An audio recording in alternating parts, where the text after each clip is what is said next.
क्या आपको सारा घर का काम खुद से करना पसंद है, लेकिन अक्सर आपको कमर दर्द या पीठ दर्द का तकलीफ बढ़ जाता है? तो आज का वीडियो ज़रूर देखिए। आज हम बात करने वाले हैं कुछ सिंपल टिप्स जो आप घर के काम के लिए फॉलो कर सकते हैं। अगर आप किचन में ज़्यादा समय बिताते हैं और आपको बैक पेन या लेग पेन की तकलीफ है, तो आप ये टिप्स फॉलो कर सकते हैं। तो सबसे पहले आप अगर ज़्यादा देर खड़े रहते हैं और बिल्कुल ब्रेक्स नहीं लेते हैं, तो आपको बीच में ब्रेक लेना ज़रूरी है। बीच बीच में आपको बैठना ज़रूरी है। तो कुछ काम जो आप बैठ के कर सकते हैं वो आप बैठ के करिए, जैसे कि सब्जी काटना। फॉर एग्जाम्पल, अगर आपका ये किचन प्लेटफॉर्म है और आपको लंबे समय तक खड़े रहना है, लेकिन आपका एक साइड का कमर दर्द हो रहा है या आपको लेग पेन हो रहा है, तो आप इस तरह का कोई फुट रेस्ट यूज कर सकते हैं। तो जैसे हमने ये छोटा सा पार्ट लिया है, तो आप अगर आपका राइट लेग पेन हो रहा है तो आपका राइट लेग आप पार्ट पे ऐसे रख के फिर आपका किचन प्लेटफॉर्म का काम कर सकते हैं। आप इस तरह का स्टेपर भी, अगर आपको इससे ज्यादा फर्क नहीं पड़ रहा है, तो आप थोड़ा लंबा फुट रेस्ट भी ले सकते हैं। आपके कंफर्ट आपको देखना है ट्राई करके कि आपको किससे राहत मिल रही है। और एक चीज़ है, अगर आपको सेंट्रल बैक पेन है और अगर आपकी आदत है कि आप एक साइड पे बॉडी वेट डाल के कुकिंग कर रहे हैं, कभी लेफ्ट में या आप ज़्यादा समय राइट में ही शिफ्ट कर रहे हैं, तो आपको याद रखना है कि आपको सेंट्रल में वेट रखना है, यानी सेंटर में आपको बॉडी वेट रखना है।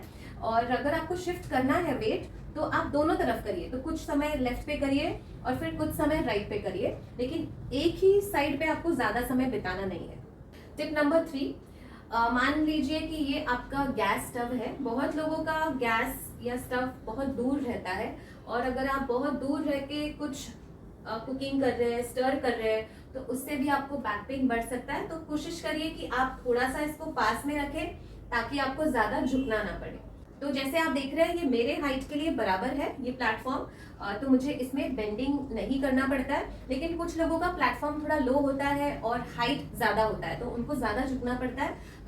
तो आप उसमें कुछ एडजस्टमेंट्स कर सकते हैं। कोई स्लैब लगा सकते हैं गैस का थोड़ा सा हाइट बढ़ाने के लिए, ताकि आपको आसानी से खड़े होकर आप उसको कुकिंग कर सके। कुछ लोग नीचे बैठ के पोछा मारते हैं, जिसकी वजह से बैक पेन एग्रीवेट हो जाता है।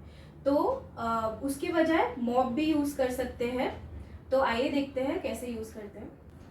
ठीक है, तो मान लीजिए कि ये एक मॉप स्टिक है और आप खड़े होके ऐसे मॉप कर रहे हो। तो बहुत लोग ऐसे झुक के मॉपिंग करते हैं, जिसकी वजह से बैक पेन एग्रीवेट हो सकता है। तो मॉप करने का सही तरीका क्या है वो मैं आपको बताती हूँ। पहली बात तो आपको ऐसे वाइड डिस्टेंस रखना है आपके पैरों में और आराम से मॉपिंग करना है। कभी कभी ये हाथ भी दुख सकता है, तो आप चेंज भी कर सकते हैं हाथों को। और कभी कभी इस पोजीशन में रहने के बाद पैर भी दुख सकते हैं, सो आप चेंज भी कर सकते हो पोजीशन को एंड आप कंटिन्यू रख सकते हो। तो आज भी बहुत लोग कपड़े हाथ से धोते हैं और बहुत सारी महिलाएं नीचे बैठ के कपड़े धोती हैं। जैसे कि एक पाटला लेते हैं और पाटला पे बैठ के कपड़े धोते हैं। इस वजह से उनको बैक पेन की तकलीफ बढ़ जाती है, अगर पहले से उनको बैक पेन हो रहा है तो इसके बजाय आप थोड़ा लंबा स्टूल ले सकते हैं बैठने के लिए। फॉर एग्जाम्पल इस तरह का। तो स्टूल पे बैठने से आपका बैक थोड़ा इरेक्ट रहेगा, और आप सामने भी एक बड़ा स्टूल रख सकते हैं। देखिए कि वो स्टूल की चौड़ाई थोड़ी ज़्यादा हो, ताकि आपको उसके ऊपर रख के कपड़े वॉश करने में आसानी हो। या तो आप बाथरूम में एक स्लैब लगा सकते हैं परमानेंट, जिसके ऊपर आप कपड़े रख के आराम से धो सकते हैं।